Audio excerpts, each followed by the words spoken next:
It is Mario Day, everybody, and LEGO has announced the next 18 plus set for Mario fans, and it is the Mario Kart. Now this one is coming in at 1,972 pieces and will retail for 170 US dollars. Now there's a lot that I like about this set, and there are a couple things that are small, but they frustrate me a little bit.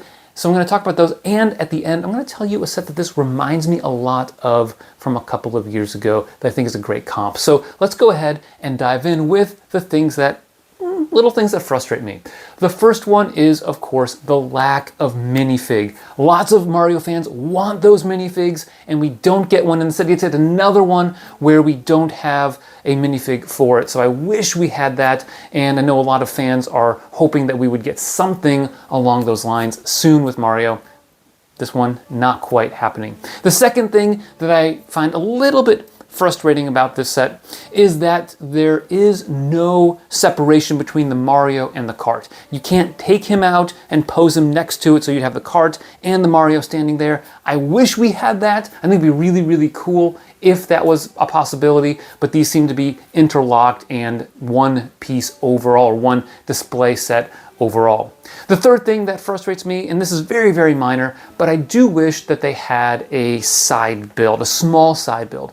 Now, this is kind of controversial among LEGO fans, so you know, LEGO walks a fine line here, but LEGO does like to give us side builds to help accentuate the playability or the displayability or that build process. And here we don't really get one. With the inability to separate Mario from the Kart, then we don't have anything on the side, like the Quinjet from the Avengers Tower, or even like the little rock outcropping that we get for Bear-Dor that Frodo and Sam rest upon as they get rescued by the Eagles. Here in this set, it would be nice, just, I don't know, you could throw a banana peel or something like that. Nothing too big, nothing too parts intensive. It would still be a very small percentage of the overall piece count, but still give us something that's immediately recognizable for the theme. Of course, I will say, not having minifigs, not making Mario separable from the Kart, and not having the side build all reduces the price. I mean, check this out. 1,972 pieces, 170 US dollars. Guys, that's $100 less than the rumored Shire set, which, don't get me started on that, but that isn't subject for another video. But this is a pretty good deal in terms of price per piece and what you get for it. I think that not having those things really helped push this price downward. Now, of course, there are plenty of good things to the set in addition to the price, and one of those is the pieces. Now, there are two categories of things that I want to highlight with these pieces in looking at the set. The first, I think these pieces are printed. The ones we see are not stickered. That's the Mario logo on the front of the card on that nice 6x6 tile, round tile, the Mario logo on the hat, the eyes, the ears, the cuffs on his wrist, the hubcaps. I mean, these are all, they look to be printed pieces. The mouth, that's fantastic. And that's really a premium product that I'm glad that LEGO is giving us.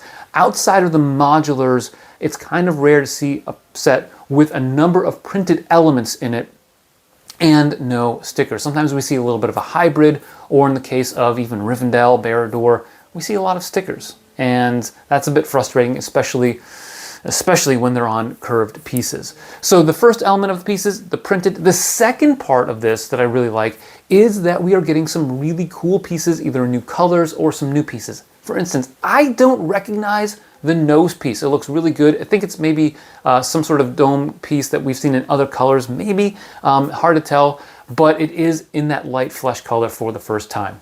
Speaking of light flesh, we are getting some 1x2x2 curved slopes that are, the taller ones on the bottom side of the cheek, which is really nice. 1x2 by 1 2/3 slopes that is pretty rare in the light flesh color. I think this will be the 6th time we're getting that piece again used on the upper part of the cheek. The mustache piece, I don't recognize that one. That looks really, really good. We also get some 2x2 double curve slopes in that light flesh color. Again, something that is great to see the contouring with. More on that in just a moment. And of course, it looks like 3x3 curve slopes in red, which I think is a really good piece, and some other bow slopes, curved slopes in the hat.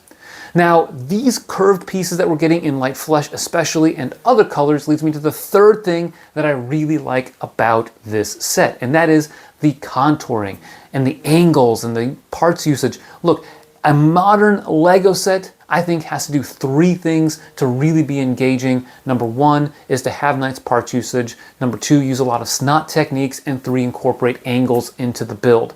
This set not only checks off all those boxes, but does so in a vibrant way with really cool colors and very, very recognizable subject matter. If you look at the face, the proportions are really nice. The cheek, it's steeper at the top or steeper at the bottom and then comes up to the top. You also have the back of the head, which has the hair and just the scraggly component to that hanging out of the back of the hat, and the snot work along the cart, the arms, the wrists, all of that, so good. It's just really impressive. So many things you can notice if you dive deep into those photos. Now there is a little bit of angularity in the back of the head that does lead to slight gappage, but that's really minor, and I think the effect overall is great. And if you display the set from a side or slightly angled or from the front, you get the full effect of Mario, and it looks fantastic. In fact, I would say my initial reaction is very similar to some that I've seen in other websites, which is it almost doesn't look like Lego, and that is a fantastic thing when that's the first thing you look at a set and you see just all of the great details, the great colors, the likeness to the subject matter. This strikes me as an extremely well executed set, and I think my overall thoughts as I react to this initially is that of many other people. Well done. Kudos to Lego. Home run. Now, what set does this remind me of?